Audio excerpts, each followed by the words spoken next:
Hi everyone, so today I'm going to be teaching you how to make a graphic tee similar to the one I'm wearing.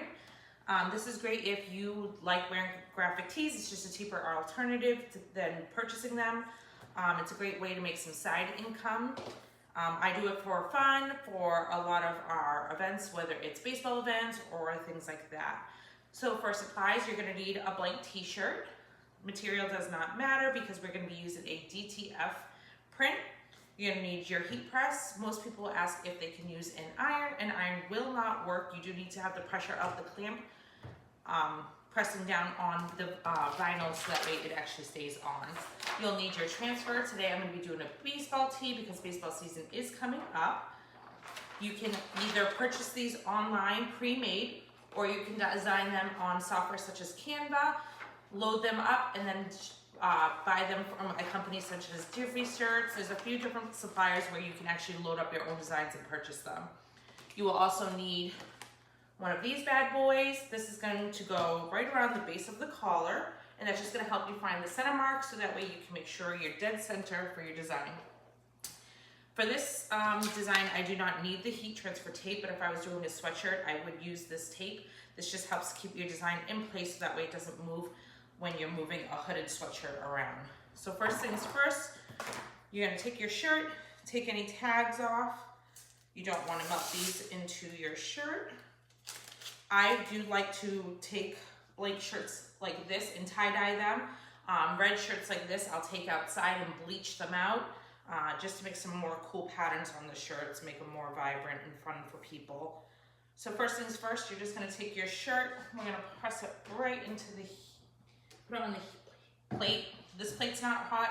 The top plate is the hot plate, so you need to just be careful when you're placing it in. First things first, we're gonna be up at 350 degrees. Each of these designs has a temperature recommendation from the company you order from. This is a DTF transfer. I prefer these because they can go on any shirt material. It does not have to be polyester, it doesn't have to be just cotton. These can pretty much go on anything. So this recommendation for this company is 350. Your first press is just going to be a quick press just to take out any moisture from the shirt. That way when you press the design on, there's less chance of the design peeling up. While that's pressing, I generally will put my design, just put it like this and run it down the middle so I can find the center point. That way when I place this on, I can just line this up with the center to make sure we're right in the middle. So that is enough. There are all different versions of prints. There are screen prints, sublimation prints. Some of them you will peel off of the shirt hot, some you will peel off cool. So this is a cool peel transfer, which means once I take it off, I need to let it cool down for a few minutes before I peel. If I try to peel too quickly, some of the design will come back up, which we obviously don't want to happen. So now that I pressed some of the moisture out of the shirt, I'm gonna take my measuring tool, just gonna go right around the collar. So it's sitting right there, we're just gonna place it right here to find that center mark.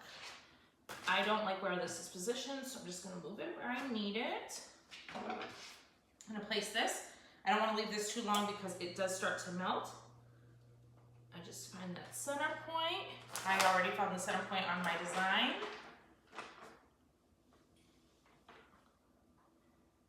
I'll mess around with it, make sure I like it.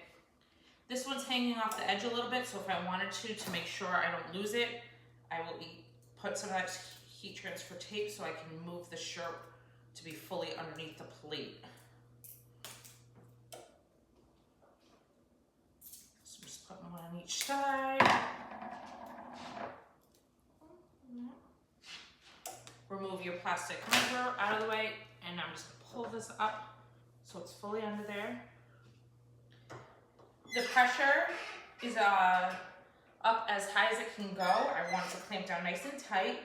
Each design from each company has a different amount of time that you should press it depending on the heat. So wherever you order your transfers from, you also want to look at the instructions. Sometimes they'll send them, sometimes they're just directly on the website. So I know for this one, I do about 60 seconds. So I'm just gonna clamp it down all the way and just wait until it beeps. When it beeps, then I know it's done. This is an awesome way for kids to get creative too. It's a fun thing that I do in the summertime with my kids. My middle son loves doing it because he creates the shirts and then he sells them at our campground. He was able to make himself around $700 last summer doing this, so it's a nice little fun activity. All the kids got to sit and make their own camp themed shirts last year too. We tie-dyed, and then we got to put designs on them for the kids to all walk around the campground matching, which was really cute.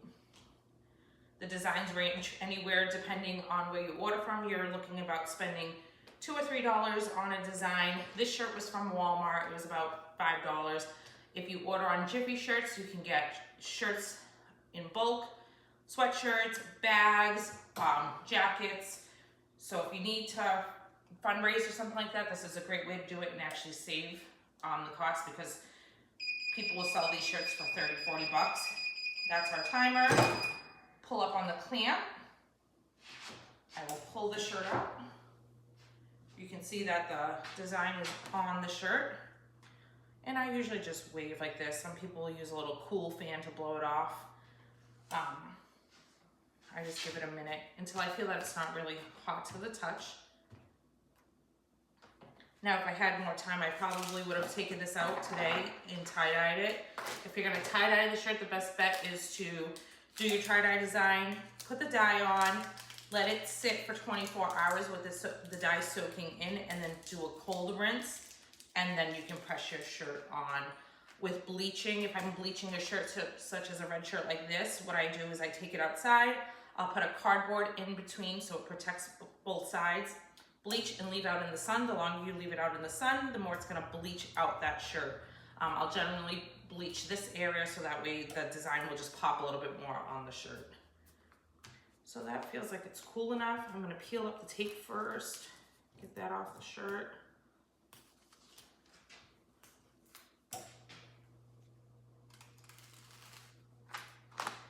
If it feels like it's sticking, I tend to wiggle back and forth. That just makes it easier to lift up from the shirt. And there we go. There's no crying in baseball. Perfect shirt for the season. Hope you enjoyed this video. Hope it gave you some hopeful tips.